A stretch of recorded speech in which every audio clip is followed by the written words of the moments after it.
This is Joanna Lilly. May is Mental Health Awareness Month. Since its inception in 1949, Mental Health Awareness Month has been a cornerstone in addressing the challenges faced by millions of Americans living with mental health conditions. Although this month of recognition has been in existence for a while, stigmatization around mental health still exists. Throughout the month of May, we are bringing you episodes from the parent perspective to highlight this special month. Welcome to the Parent Series, brought to you by Success is Subjective. It's time now for the Success is Subjective podcast. Here is your host and therapeutic consultant for young adults only, Joanna Lilly.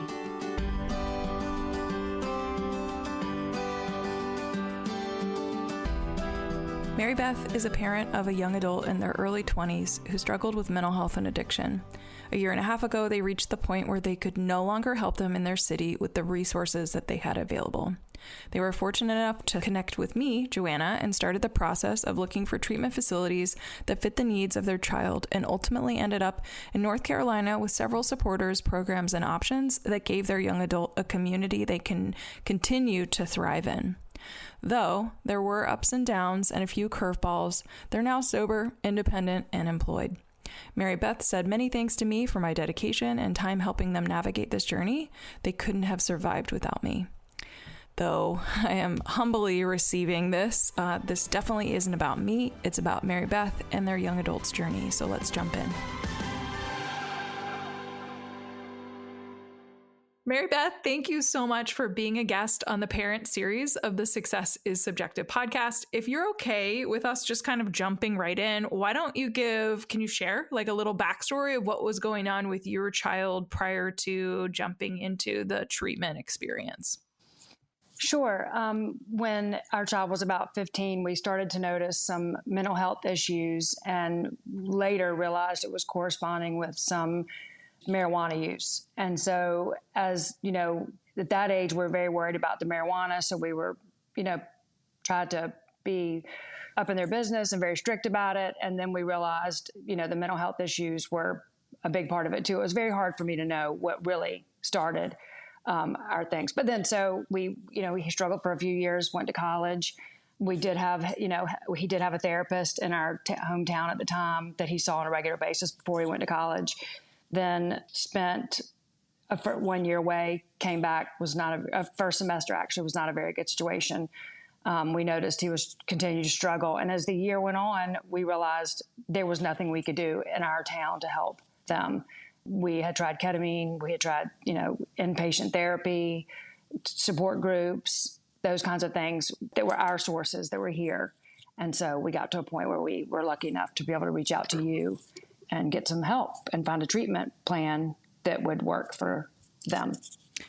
And one of the things that folks will hear about in the intro to this is that even though you connected with me and we were collectively working together to help your child, there were still ups and downs and a lot of curveballs still throughout the process. So it wasn't all of a sudden this magic bullet of hiring a consultant and then everything's going to work out, like seamlessly.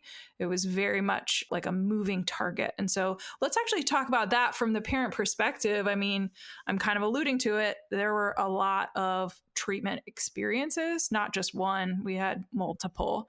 So yes, we did. How are you handling that during this process? It was extremely difficult. I was thankful that I had the support of my family and my husband and you. It was especially when they first went off to the first treatment and we started to realize they might not be in the right place and they needed a different type of treatment. I felt very, very worried, very stressed, put strain on other relationships and, gracious. We spent a lot of time, we cried a lot and we prayed a lot and we just tried to push through it. It was very difficult though. You just don't know especially when they're already in treatment and you're not face to face with them, you don't know what they're going through except for what you're hearing, an occasional phone call. So it's very difficult at first. And when you're not sure how far they're going along in their treatment. Yeah, it's a lot. And I like how you actually just kind of alluded to there was a wave of emotions that I'm still dealing with because I don't have the opportunity to directly communicate with my child when they're in treatment. I think that one in particular we were talking about because parents kind of describe this, especially when we're in a more wilderness-based experience. You don't have access to technology to do a scheduled phone call or a Zoom or anything like that. So we feel especially disconnected. But sometimes that's like, on one hand, that's a good thing because we need the space and we need to learn how to differently communicate. On the other hand, like you said, it was really hard to know where your child was at and navigate that process. Yes. So in all of this, I think let's actually take a step back. Before you even got to the place where you had connected with me and we really started to lean into, we've got to find a program. What was your biggest fear during this time as a parent of a child who's struggling? I felt like we were losing them. They were not communicating with us. They were way deep into the addiction, very depressed, just self-harming. We knew that if we didn't do something, we might lose them. So we were desperate. We were at the point, and we kept having the discussion with them. Asking, "Are you ready?" And when they finally said that they were ready, of course, because we had been ready. When they finally said they were ready, we pushed through and found you and really literally bit the bullet, and it was tough. Yeah. But we couldn't do it anymore. We got to a point where we could not do it by ourselves, and we were worried that we were going to lose them. Yeah.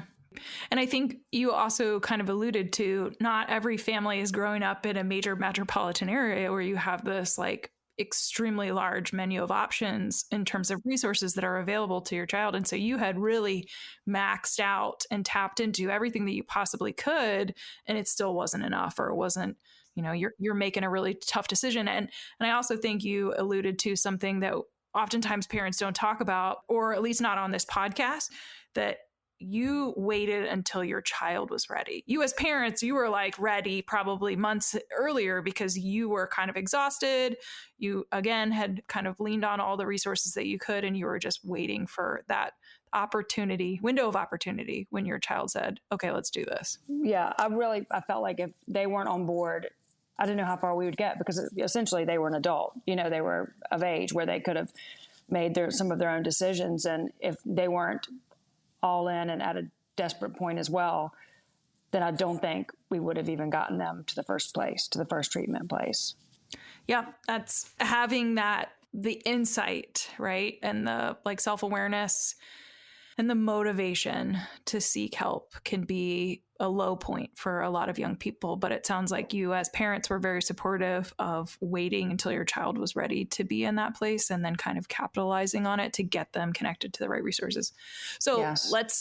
Let's continue to talk about your perspective of this experience. And again, we kind of talked about it earlier. There were a lot of twists and turns during your child's specific experience. And we're not going to get into the nitty gritty of those details, but I just want to ask you as a parent, as we were transitioning from one program to the next, was there any thread of consistency in terms of resources that you leaned on? I know, again, we talked about what were you leaning on kind of as your child was struggling and as they were entering the treatment process. Was there anything else that you leaned on once they were actually transitioning from program to program, or any common theme or thread throughout that process? You were the common thread. I don't know how families do it without a support system of a professional that knows about the different programs and that can help your child find something that fits them. Because when the first place didn't work for them, you helped us find another place, literally, and figure out how to get them there. And then we had to do it again. We had to do it a couple of times, but I felt like if we didn't have a support system and you and the professional situation that all about the different places to go and the different, all over the country. He was, across the country several times. So I feel like, and then they ended up closer to home, but there's no way we would have gotten them to the spot they are right now if it hadn't been for your resources and your support. Constantly phone calls, emails, lots of tears, and just communication, honestly, with you. Yeah.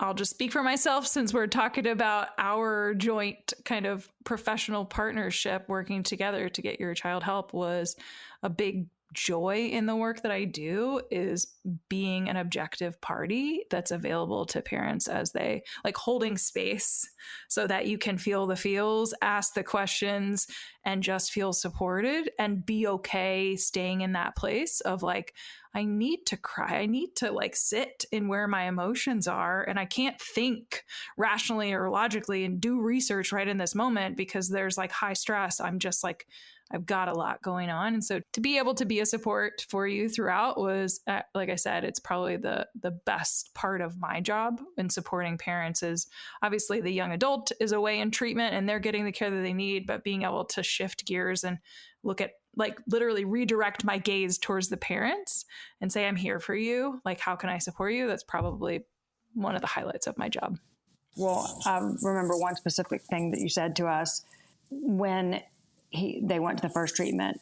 We were worried that, I was wondering what will happen if they call and they want to come home and they're upset and they're miserable and they've changed their mind. They don't want to be there.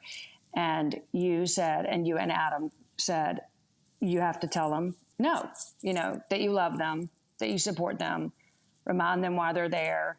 And of course that call came. We got the call, just devastated, upset, crying, begging to come home. And it was definitely the hardest thing I've ever done, but to say no, and you can't come home. Dad and I can't help you. What we have here is nothing that can help you. You're in a place that you can get help. And if you can't get help there, then Joanna's going to help you find another place. But coming home is not an option. And just reiterating how much we love them, but not coming home. And that was extremely difficult as a parent. But also I look back on our journey and I think I'm so thankful that we did not say yes for them to come home. That would have been the worst probably decision.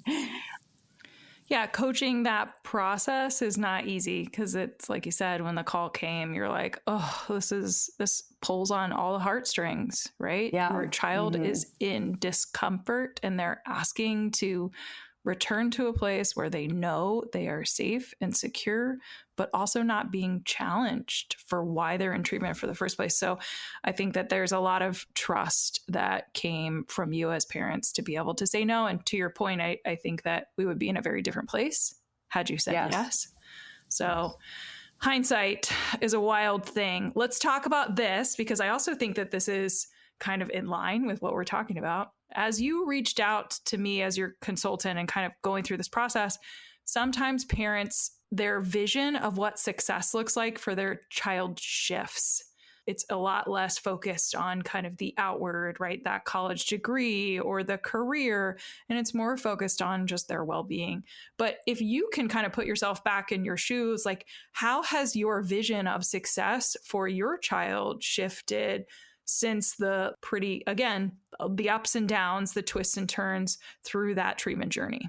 One thing that I feel like when we were talking on calls with them when they were in treatment was we kept saying we wanted them to be happy. And I remember one of the therapists stopping us and saying, and I'm not really sure our child was on the call at this time, but they wanted us to focus on not our child's happiness, but how they handle their sorrows. And that literally just changed our focus because we have spent, I felt like all our lives making sure our children were happy, healthy, and kind. But you can't always be happy and you're not always going to be healthy and you might not always be kind, unfortunately. And teaching them, and not us teaching them, I guess them learning themselves and going through treatment and going through programs and learning how to handle those situations where they think it's the end of the world, but yet it's not in our eyes, but of course in their eyes it is. For them to learn how to handle those situations, that is what changed everything for us, for getting them in a place where them getting themselves in the place where they could handle their sorrows really changed everything for all of us.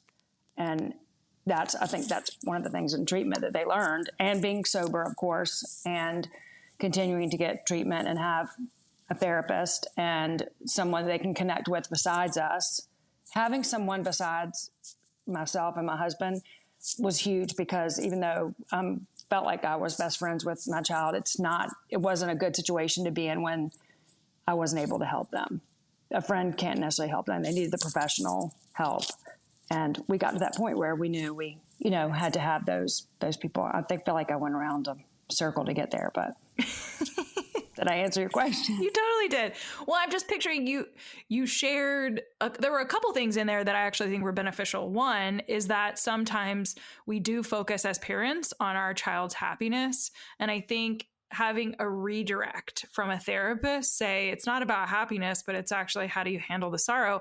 That to me is almost your vision of success and how it was shifted for your child. It wasn't about, hey, once you get through treatment, you have the right resources and I get just to be your parent and your friend, but I'm not like your lifeline when you're struggling. You have other people that are not emotionally attached to you, like a family member would be, that can help you in that space.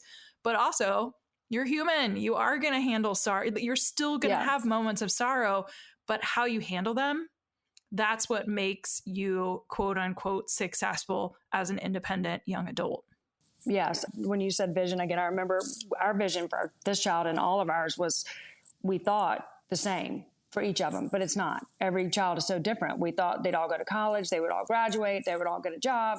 And our youngest, this child that struggled so much, that wasn't their path. And, we talked about their different options of, not going to college, doing a gap year. This is before we, were focused on treatment. We just realized that they are all different, and going to college after they tried the first semester was not the right place for them.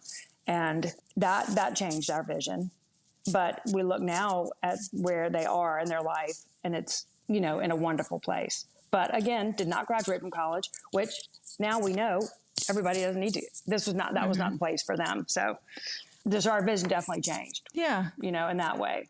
I'm going to ask two final questions because I think that this is, again, as you've been sharing your story, there's been a lot of imparted advice for other parents, like takeaways that they could learn from your experience through this process that would be really valuable. I want to ask the question because this was something that you had actually brought up to me before. I know that finally taking advantage of that window of opportunity when your child said, I need help, we need to find a program. It's got to be out of the area because we've maxed out what's local. How long before you felt like as a parent, you made the right decision in supporting that engaging in the treatment process?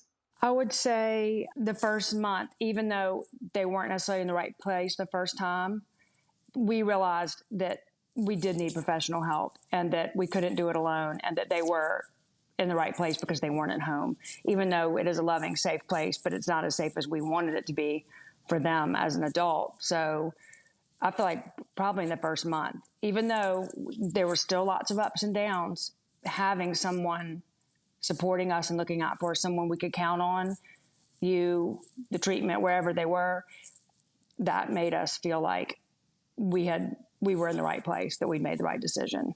And maybe it was actually, I'm just thinking back, it could have been before a month. I mean, as hard as it was to say goodbye to them that first time, there was a bit of relief knowing that there was a professional involved in a home setting, like a treatment place, if that's how you describe it, that was giving them what they needed, because there was such a relief because we realized we couldn't do it. And knowing that they were in a safe place with professionals, help, care, treatment, trying to get sober, all of that was probably before a month, honestly. And there's no timeline on it, right? I think thank you for sharing that. I have a lot of parents that still to this day have regrets about some of their decisions, or they have kind of these milestones that they hit at certain points in that treatment process for their child, or years later where they reflect back and say, I had to make that decision. And it was, even though maybe it wasn't perfect, it worked out. And I absolutely would not take it back because, again, kind of true to your experience with your child, they wouldn't be where they are if it weren't for that treatment journey. Oh, if they hadn't been through each place they went through and had the different experiences with the different people, other patients, other therapists, different personalities, different situations, I know they would not be where they are. They took something from each place when they left. Well, it's only two. I mean, the third place ended up being the right fit. But I realized that, they learned, and actually so did we. Every person we met in this journey and listening to other people's stories and being part of other people's heartache. I remember the very first Zoom call we went on, there were all these little pop-up screens of everybody's faces, all these parents. And I was like, oh my gosh, these people look so sad and so old. And I realized I was looking at myself and my husband. We were the sad old people. It was so shocking to realize, but it was so comforting to know there are so many other people out there that are struggling too, that have success and that know that they can get through it too. I mean, we listened to other parents and their journey, and one parent had 14 letters. We had not gotten one single sentence, but we realized too that wasn't our child's way of getting through their journey. Every journey is different, but that one Zoom call it was our very first with all the other parents, and I didn't think I would ever do it again, but we did, and we did a lot, and we learned a lot from it. All right, final question. I think, and I just want to go back to the geographic question, especially for a parent. If you could give advice to a parent that is in more of a beautiful spot, but a very limited location in terms of mental health or substance abuse treatment resources, is there anything specifically that you would advise a parent to do or not do, or you can kind of lean into both, if they've got a child, could be adolescent or young adult, who's struggling but living in a more rural or limited in resource community? So are you asking if there are no options left in that area? Yeah. Like, what would you, I mean, like, I think when I work with families, I'll just say this, like, either they're coming from a major metropolitan area where, again, they're still tapping into a lot of resources and they've just run out, or they've exhausted what exists and they need something very specific and it's got to be at our area. Or, and myself included, I live in a really rural location. It's beautiful. I love it, but there's not a lot of local resources for those that need it. And so for the families that are living in those types of communities, what advice would you give them if they've got a struggling child? I would say, if you don't have the options where you are, you have got to send them away. Just because you want to keep them close, it's not comforting when they're not well. And I felt like for our child to be well, he had to go away. And we sent them literally across the country. And it was the best thing we ever did because they got the help they needed. And they're in a place where they're in such a good place right now. But giving up that option of keeping them at home and realizing that it's okay that we weren't able to give them what they needed here and let them go away, I would definitely recommend being okay with them not being geographically close, knowing how far they are away, but still getting the professional help that they need. I would definitely recommend that. Well, Mary Beth, thank you again for taking the time to be a guest on the special parent series of the Success is Subjective podcast. Thank you again for being vulnerable and sharing your perspective in your child's treatment journey. Thank you, Joanna.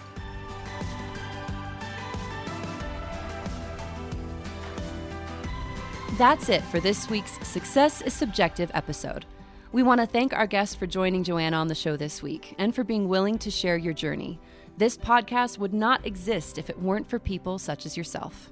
Stay tuned for our next episode, where you can bet it'll be another amazing human sharing their personal story with the world. Make sure you check out the show notes, where you will find contact information, website details, and all social media for our guest. Put a face with a voice by accessing their interview on the newly formed successissubjective.org website. If you are interested in being a guest on the podcast, you can email Joanna at joanna@successissubjective.org. Be sure to check out the collegealternative.org and lilyconsulting.com websites for additional resources outside of podcasting. If you are listening to the show on Apple Podcasts, please subscribe to the show. And while you're at it, feel free to leave a review.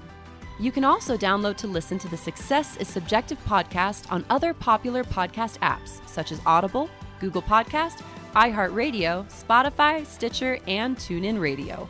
Last but not least, Success is Subjective is listener-supported, made possible by our team and by you. You can support this podcast by joining the Patreon community at patreon.com/successissubjective. Thank you for tuning in, and remember, there is no single path through life.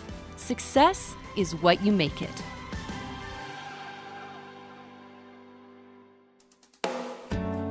Do you have a teenager teenager or young adult who seems to have lost their way? Maybe they need help navigating adolescence, adulthood, and decisions surrounding higher education. Or maybe they have become withdrawn, their grades are slipping, or they are flat out living a reckless lifestyle, and you're concerned about their health and well-being. If this describes what your teen or young adult is facing, a therapeutic consultant may be able to help. Mental health, addiction recovery, and higher education can all be equally expensive. While information is everywhere, how do you know what option is the best one for your family? Some parents have the time to research and navigate this on their own. Some don't. If the latter applies to you, enter therapeutic consultants. Therapeutic consultants, like Joanna, listen to your family's specific needs and advocate on behalf of your loved one. TCs will research therapeutic resources, recommend treatment programs, and assist during adulthood transitions. Not being affiliated with any program, their support is completely objective and catered toward the best interest of each unique family. To find a qualified therapeutic consultant to work with, check out TCA, also known as the Therapeutic Consulting Association. Their website is therapeuticconsulting.org, all one word. Again, that's therapeuticconsulting.org. Then click the Find a Pro tab up at the top.